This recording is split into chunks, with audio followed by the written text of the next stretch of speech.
Welcome to Sirkhiria maths classes. दो चर वाले रैखिक समीकरण युग्म प्रश्नावली 3.4 के क्वेश्चन नंबर 3, 4, 5 अभी हम NCERT maths 10th class BSEB के बिहार बोर्ड के बताएंगे। प्रश्नावली 3.4 पार्ट 1 में हम क्वेश्चन नंबर 2 का 1 और 2 बता चुके हैं। इसमें हम क्वेश्चन नंबर 2 का 3, 4 एवं 5 बताएंगे। पहले आप अपना एनसीईआरटी के बुक्स ले लीजिए और उसमें से क्वेश्चन नंबर 2 का 3 एवं 4 और 5 पढ़कर समझने के प्रयास कीजिए। क्वेश्चन नंबर 2 में क्या लिखा हुआ है? निम्न समस्याओं में रैखिक समीकरण के युग्म बनाइए। जो यह समस्या दिया गया इसको रैखिक समीकरण का युग्म बनाना, यानी दो चर वाले रैखिक समीकरण का दो गो समीकरण लिखना है और उनको हल करना है विलोपन विधि से, यानी रूपीकरण विधि से हल करना है, जो आपको हम रूपीकरण विधि से हल करना बताए हुए है। तो अभी हम आपको क्वेश्चन नंबर 2 का 3 बताएंगे। क्वेश्चन नंबर 3 में क्या है से पढ़ लीजिए। कह रहा है 2 अंकों की संख्या के अंकों का योग 9 है, यानी एक 2 अंकों की संख्या है जिसके अंकों का योग 9 है। इस संख्या का 9 गुना संख्या के अंकों को पलटने से बनी संख्या का 2 गुना है, तो वह संख्या ज्ञात करें। तो सबसे पहले हमें समझ आना चाहिए कि 2 अंकों की संख्या होता क्या है। तो हम जानते हैं 2 अंकों की जो संख्या होगा 10 से लेकर 99 तक होगा। 2 अंकों की कोई भी संख्या होगा जो 10 से लेकर 99 तक होगा। और अंक के हम भी जानते हैं क्या है, 0, 1, 2, 3, 4, 5, 6, 7, 8, 9, यानी 0 से लेकर 9 तक यह अंक है। इसी अंक का प्रयोग करके हम लोग क्या करते हैं, कोई संख्या लिखते हैं। 1 से लेकर 9 तक 9 हुआ, 1 0, यानी 10 गो अंक है। और 2 अंकों की संख्या 10 से 99 तक होगा। 10 हो सकता है, 11 हो सकता है, 25, 26, 78, 55, 98, 99 यहाँ तक की संख्या होगा। तो 2 अंक की कोई भी संख्या हम ले लेंगे। अगर 78 भी ले लेंगे तो 78 में 8 इकाई अंक है और 7 दहाई अंक है। दहाई मतलब होता है 10। तो दहाई अंक 78 को हम लिख सकते हैं 7 गुने 10 प्लस 8। 7 को जब 10 से गुना करेंगे 70 हो जाएगा, प्लस 8 जोड़ देंगे तो 78। यानी दहाई अंक को 10 से गुना करके इकाई अंक जोड़ देते हैं तो कोई संख्या हमें प्राप्त हो जाता है। तो जैसे ही हम क्वेश्चन में पढ़ेंगे 2 अंकों की संख्या, जैसे ही कोई भी क्वेश्चन में यदि 2 अंकों की संख्या संबंधित क्वेश्चन आ जाएगा, 2 अंकों की संख्या संबंधित क्वेश्चन में आ जाएगा, जैसे ही क्वेश्चन में हम पढ़े 2 अंकों की संख्या, तो हम 4 बात लिख लेंगे। फर्स्ट में माना कि दहाई अंक x, इकाई अंक y, अभिष्ट संख्या 10x प्लस y, अंकों के स्थान बदलने पर प्राप्त संख्या 10y प्लस x। इतना 4 बात लिख लेना जरूरी है। कब? जब 2 अंकों की संख्या संबंधित क्वेश्चन होगा। तो इतना 4 बात को हम क्या करेंगे, ध्यान में रखेंगे और इसको याद रखेंगे, जिससे क्वेश्चन बनाना आसान हो जाएगा। तो 2 अंकों की संख्या के अंकों का योग 9 है और इस संख्या का 9 गुना संख्या के अंकों को पलटने से बनी संख्या का 2 गुना है। चलिए तो पहले हम 4 बात लिख लेते हैं और 4 बात क्या क्या लिखेंगे इसे ध्यान से देखिए और इस बात को आपको ध्यान में रखना जरूरी है। सबसे पहले हम लिख लेंगे माना कि दहाई अंक बराबर x तथा इकाई अंक बराबर y, अभिष्ट संख्या 10x प्लस y, यानी दहाई अंक को 10 से गुना करके हम इकाई अंक जोड़ दिए। और चौथा बात लिखेंगे अंकों के स्थान बदलने पर प्राप्त संख्या 10y plus x। x y के जगह चला गया, y x के जगह चला गया। अगर कोई संख्या 54 है, अगर उसके अंक का स्थान बदल देंगे तो क्या हो जाएगा, 45 हो जाएगा। 54 है तो अंकों के स्थान बदलने पर 45 हो जाएगा। तो क्वेश्चन में आप जैसे ही पढ़े 2 अंकों की संख्या 4 बात लिख ले, दहाई अंक x, इकाई अंक y, अभिष्ट संख्या 10x प्लस y, अंकों के स्थान बदलने पर प्राप्त संख्या 10y प्लस x। उसके बाद आप क्वेश्चन पढ़कर क्वेश्चन के अनुसार लिखे। अब देखिए क्वेश्चन में क्या है। क्वेश्चन में है 2 अंकों की संख्या के अंकों का योग 9 है। तो अंक इसमें हम क्या माने थे, एक अंक x माने थे और दूसरा अंक को y माने थे। यहाँ देख लीजिए, यहाँ दहाई अंक x और इकाई अंक y है, यानी अंकों का योग 9 है, यानी x plus y equal to 9। तो लिख लेंगे तो प्रश्न से x प्लस y बराबर 9, इसे समीकरण 1 मान लेंगे।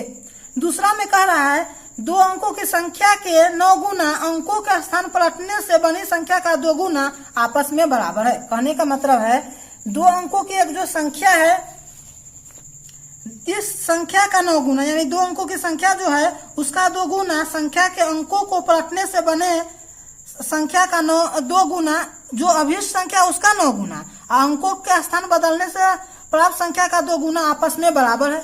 तो हम यहाँ लिख लेंगे 10x + y जो संख्या उसका 9 गुना और अंकों के स्थान बदलने पर जो संख्या प्राप्त हुआ है 10y + x इसका 2 गुना आपस में बराबर है। तो 10x को 9 से गुना करेंगे तो 90x हो जाएगा, प्लस है तो प्लस, y को 9 से गुना करेंगे तो 9y बराबर है, तो बराबर 10y को 2 से गुना करेंगे 20, x को 2 से गुना करेंगे 2x। अब 90x है तो 90x plus 9y plus 20y है, इधर आएगा तो माइनस 20y प्लस 2x है, इधर आएगा तो माइनस 2x बराबर 0। 90x में से 2x घट गया तो 88x, 9y है और माइनस 20y है तो बच जाएगा माइनस 11y बराबर 0। अब देख रहे 11 से इसमें भाग लग जाएगा तो एक लाइन लिख लेंगे दोनों तरफ 11 से भाग देने पर, तो 88 को 11 से भाग देंगे तो 8 हो जाएगा, x माइनस है तो माइनस 11y में 11 से भाग देंगे केवल y बच जाएगा, 0 में 11 से भाग देंगे 0, इसे समीकरण 2 मान लेंगे। अब इस समीकरण 1 और 2 हम यहाँ देख रहे हैं, इसे लुप्तीकरण विधि से हल करना था। इसमें देख रहे हैं y का गुणांक 1 है समीकरण 1 में और समीकरण 2 में भी y का गुणांक 1 है, तो गुना करने की जरूरत नहीं है। अब यहाँ देख रहे हैं प्लस है, समीकरण 1 में y के पीछे प्लस है और समीकरण 2 में भी y के पीछे प्लस है, तो हम क्या करेंगे जोड़ देंगे, अलग अलग साइन है यानी डिफरेंट, एक में प्लस एक में माइनस है, तो जोड़ने पर तो एक लाइन लिख लेंगे समीकरण 1 एवं समीकरण 2 को जोड़ने पर। समीकरण 1 है x + y बराबर 9 और समीकरण 2 है 8x - y बराबर 0, तो जोड़ने पर चिन्ह नहीं बदलेगा, तो 1x + 8x तो 9x हो जाएगा, प्लस y है माइनस y है, कट जाएगा, 9 में 0 जोड़ेंगे 9 होगा, तो x = 9/9, 9 से 9 कट जाएगा तो x के मान 1 हो जाएगा। अब क्या करेंगे x के मान समीकरण 1 या समीकरण 2 में रख लेंगे, समीकरण 2 में 1 में ज्यादा आसान है इसलिए समीकरण 1 में x का मान रखेंगे, तो फिर एक लाइन लिख लेंगे x का मान समीकरण 1 में रखने पर, तो x के जगह 1 रख दिया प्लस y बराबर 9, तो y = 9 - 1 तो y = 8 हो गया। तो अभिष्ट संख्या बराबर 10x + y था, तो 10 गुने x के मान 1 है तो 1, प्लस है तो प्लस, y के मान 8 है तो 8, 10 को 1 से गुना किए 10 प्लस 8 है तो प्लस 8, 10 में 8 जोड़ दिया 18, अभिष्ट संख्या हमें 18 हो गया। तो एक बार आप इसका क्या कीजिए स्क्रीनशॉट ले लीजिए और बुक से इस क्वेश्चन को एक बार बना लीजिएगा। चलिए अब क्वेश्चन नंबर 2 का क्वेश्चन नंबर 4 हम बताते हैं। क्वेश्चन नंबर 4 में क्या कहा जा रहा है, सब बुक से एक बार आप क्या कीजिए पढ़ लीजिए और हम जो बता रहे हैं उसे भी आप ध्यान से सुनिए। क्वेश्चन नंबर 4 में है मीना 2000 रुपया निकालने के लिए एक बैंक गई। मीना 2000 रुपया निकालने के लिए एक बैंक में गई, उसने खजांची से यानी कैशियर से 50 रुपया तथा 100 रुपया के नोट देने के लिए कहा। उन्होंने कैशियर, खजांची मतलब होता है कैशियर, से 50 रुपया तथा 100 रुपया के नोट मांगी। मीना ने कुल 25 नोट प्राप्त किया, यानी 50 रुपया और 25 रुपया के नोट मिलाकर उसे 25 नोट प्राप्त हुआ और कुल मूल्य उसका 2000 रुपया था। तो कह रहा है क्वेश्चन में 50 रुपया और 100 रुपया के नोटों की संख्या बताइए। तो हम क्वेश्चन में बनाने के लिए जो चीज निकालना होता है उसी को हम क्या करते हैं मान लेते हैं। इसमें 50 रुपया के नोट की संख्या और 100 रुपया के नोट की संख्या पूछा जा रहा है क्वेश्चन में, तो हम क्या करेंगे 50 रुपया के नोट की संख्या को x मान लेंगे और 100 रुपया की नोट की संख्या को y मान लेंगे। तो हम एक लाइन यहाँ लिख लेंगे, माना कि 50 रुपया के नोटों की संख्या बराबर x तथा 100 रुपया की नोटों की संख्या बराबर y। तो 50 रुपया के एगो नोट का कीमत 50 होगा, तो उसकी संख्या x है, तो क्या करेंगे 50x प्लस है। फिर 100 रुपया का एक नोट की संख्या 100 होगा, जब नोट की संख्या y है तो उसका कीमत हो जाएगा 100 गुने y, तो 50x प्लस 100y दोनों मिलाकर कुल कितना रुपया है 2000, तो 2000 लिख लेंगे। 50 से देख रहे सब में भाग लग जाएगा, तो एक लाइन लिख लेंगे 50 से दोनों तरफ भाग देने पर। इससे क्वेश्चन क्या हो जाएगा 50 को 50 से भाग देंगे तो 1 हो जाएगा, प्लस है तो प्लस, 50 में से 100 में भाग देंगे तो 2y हो जाएगा बराबर, 50 से 2000 में भाग देंगे तो 40 हो जाएगा। क्वेश्चन क्या हो गया आसान हो गया। और 50 रुपया और 100 रुपया के नोटों की कुल संख्या 25 है, यानी x प्लस y दोनों को जोड़ने पर 25 होता है, तो हम लिख लेंगे फिर प्रश्न से x plus y equal to 25, इसे समीकरण 2 मान लेंगे। अब इसे हमें लुप्तीकरण विधि से हल करना है, यानी लुप्तीकरण विधि से x तथा y का मान निकालना है।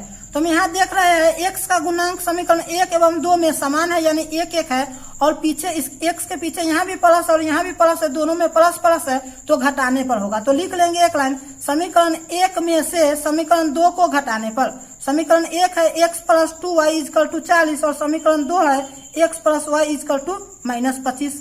तो इसके पीछे प्लस है तो माइनस, इसके पीछे प्लस है तो माइनस, इसके पीछे प्लस है तो माइनस, प्लस x और माइनस x कट जाएगा, 0 हो जाएगा। प्लस 2y में से 1y घटा लेंगे तो y बचेगा, 40 में से 25 घटाएंगे 15 बचेगा। तो 10 में से 5 जाएगा 5 और 3 में से 2 जाएगा 1, y के मान 15 आ गया। y का मान समीकरण 1 या 2 में रख लेंगे, लेकिन 2 में रखना ज्यादा आसान होगा, इसलिए y का मान समीकरण 2 में हम रखेंगे। तो एक लाइन लिख लेंगे y का मान समीकरण 2 में रखने पर, तो x plus y equal to 25 है और y के मान 15 आया, तो x प्लस वाई के जगह 15 रख लिए बराबर 25, तो x इजकल टू 25 माइनस 15, तो x इजकल टू 25 में से 15 घटा लिए 10। अब हमें x और y का मान निकल गया, तो 50 रुपया की नोटों की संख्या को x माने थे, तो हम नीचे लिख लेंगे 50 रुपया के नोटों की संख्या बराबर x और x के मान 10 आया तो बराबर 10, तथा 100 रुपया की नोटों की संख्या y और y के मान 15 आया था, यहाँ y 15 लिख लिए। तो 50 रुपया की नोटों की संख्या 10 है और 100 रुपया की नोटों की संख्या 15 है, यही आंसर हो गया। तो इस क्वेश्चन का भी एक बार क्या कीजिए, आप स्क्रीनशॉट ले लीजिए और अपने बुक से एनसीईआरटी के 10th क्लास का लेकर इस क्वेश्चन को एक बार बना लीजिएगा और समझकर। अब क्वेश्चन नंबर 2 का हम 3 नंबर आपको बता रहे हैं। प्रश्नावली 3.4 के क्वेश्चन नंबर 2 का 5 नंबर में हम आपको बता रहे हैं। 5 नंबर में क्या है इसे भी आप समझ लीजिए। पहले क्या कीजिए, बुक में आप क्वेश्चन नंबर 5 निकाल कर उसे एक बार पढ़िए और समझने का प्रयास कीजिए, और उसके बाद हम जो बता रहे हैं उस बात को भी आप ध्यान से सुने, जिससे आपको समझने में ज्यादा सुविधा होगा और अधिक से अधिक समझ में आएगा। क्वेश्चन नंबर 2 के 5 में लिखा हुआ है, किराए पर पुस्तक के देने वाली किसी पुस्तकालय का प्रथम 3 दिनों का एक नियत किराया है, यानी तथा उसके बाद प्रत्येक अतिरिक्त दिन का अलग किराया है। सलिता ने 7 दिनों तक एक पुस्तक रखने के लिए 27 रुपया अदा किए, जबकि सुशी ने एक पुस्तक 5 दिनों तक रखने में 21 रुपया दिया। तो नियत किराया और प्रत्येक अतिरिक्त दिन का किराया क्या है? तो पहले हम जान लेते हैं, इसमें 2 प्रकार से किराया लिया जा रहा है इस क्वेश्चन में, एक नियत किराया है, एक प्रतिदिन का किराया। तो प्रथम 3 दिन लेने पर एक फिक्स किराया, प्रथम 3 दिन यदि पुस्तक रखिएगा तो उसका अलग किराया लगेगा, और 3 दिन के बाद आप चौथा दिन रखते हैं, फिर 5वां दिन रखते हैं तो उसका एक अलग किराया है। तो प्रथम 3 दिन, तो इसमें 2 बात कह रहा है, नियत किराया और प्रत्येक अतिरिक्त दिन किराया। इस क्वेश्चन में जो बात निकालना है उस बात को हम x मान लेंगे। इस क्वेश्चन में 2 बात निकालना है, एक नियत किराया और अतिरिक्त दिन का किराया। तो नियत किराया को x मान लेंगे और प्रत्येक अतिरिक्त दिन के किराया को हम y मान लेंगे। तो एक लाइन यहाँ हम लिख लेंगे। तो यहाँ हम लिख लेंगे, माना कि प्रथम 3 दिनों का नियत किराया बराबर 100 रुपया, प्रथम 3 दिन के लिए वह 100 रुपया लेगा, तथा प्रत्येक अतिरिक्त दिन का किराया y रुपया। अगर 1 दिन रखेगा तो 1 y रुपया लगेगा, 2 दिन रखेगा तो 2y, 3 दिन रखेगा तो 3y। अब क्वेश्चन तो प्रश्न से आते हैं, तो कहा जा रहा है क्वेश्चन में सलिता एक पुस्तक को 7 दिन तक रखती है, तो 3 दिन के लिए तो 100 रुपया देगी। अब बच गया 4 दिन, तो 4 दिन के लिए उसको 4 रुपया लगेगा, दोनों मिलाकर वो 27 रुपया अदा की। तो प्रथम 3 दिन का किराया 100 रुपया प्लस 7 दिन वो पुस्तक रखी, तो 3 दिन का तो x दे दी। अब 4 दिन बचा तो 1 दिन का y है, तो 4 दिन का 4y हो जाएगा। तो x plus 4y is equal to 27 है, दोनों मिलाकर 27 रुपया दी।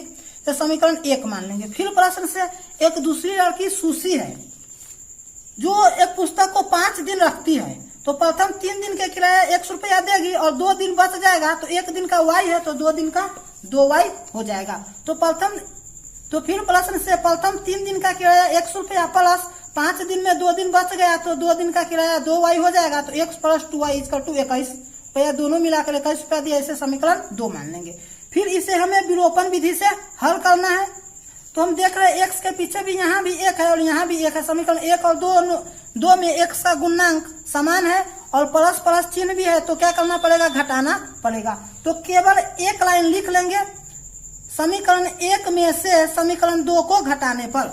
तो समीकरण 1 है x plus 4y equal to 27 और समीकरण 2 है x plus 2y equal to 21।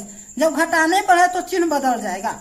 तो x के पीछे प्लस है तो माइनस, 2y के पीछे प्लस है तो माइनस, 21 के पीछे प्लस है तो minus, plus x minus x cut जाएगा, 0 हो जाएगा। 4y में से 2y घटा लेंगे तो 2y बचेगा, 27 में से 21 घट जाएगा 6, तो 2y इक्वल टू 6 है। तो y इक्वल टू 6 बटा 2 हो जाएगा, द्वितीय 6 कट जाएगा तो y के मान 3 आ जाएगा। और y का मान समीकरण 1 या 2 में रख लेंगे। तो हमें 2 में ज्यादा अच्छा लग रहा है इसलिए 2 में रख लेंगे, या 1 में भी रखेंगे तो मान उतना ही आएगा। हम 2 में यहाँ रख लेते हैं। तो एक लाइन केवल लिख लेंगे y का मान समीकरण 2 में रखने पर। तो x plus 2y equal to 21 हो जाएगा। x के जगह x लिख लिए, प्लस के जगह प्लस, y के मान 3 है तो y के जगह यहाँ 3 लिख लेंगे। 2 गुने 3 बराबर 21। तो x प्लस 2 को 3 से गुना किए 6 बराबर 21 है तो 21 लिख लिए। x equal to 21 minus 6, plus 6 था इधर आया तो माइनस 6, x बराबर 21 में से 6 घटा लेंगे 5। तो x और y दोनों का मान निकल गया। x जो था क्या था, प्रथम 3 दिनों का नियत किराया था, 100 रुपया प्रत्येक अतिरिक्त दिन का किराया y रुपया था। तो इसी बात को हम यहाँ लिख लेंगे। अतः प्रथम 3 दिनों का किराया, 3 दिनों का नियत किराया बराबर 100 रुपया और x के मान 15 आया है तो 15 रुपया तथा प्रत्येक अतिरिक्त दिन का किराया y रुपया और y के मान 3 आया हुआ है। तो यही हम क्या करेंगे, y का मान 3 लिख लिए। तो इस क्वेश्चन का भी एक बार आप स्क्रीनशॉट ले लीजिए। इस वीडियो के बारे में आप अपनी राय नीचे कमेंट सेक्शन में ज़रूर बताएं और इस वीडियो को अपने दोस्तों के साथ शेयर करें। Thanks. Silkhadiya maths classes by Pankaj Kumar.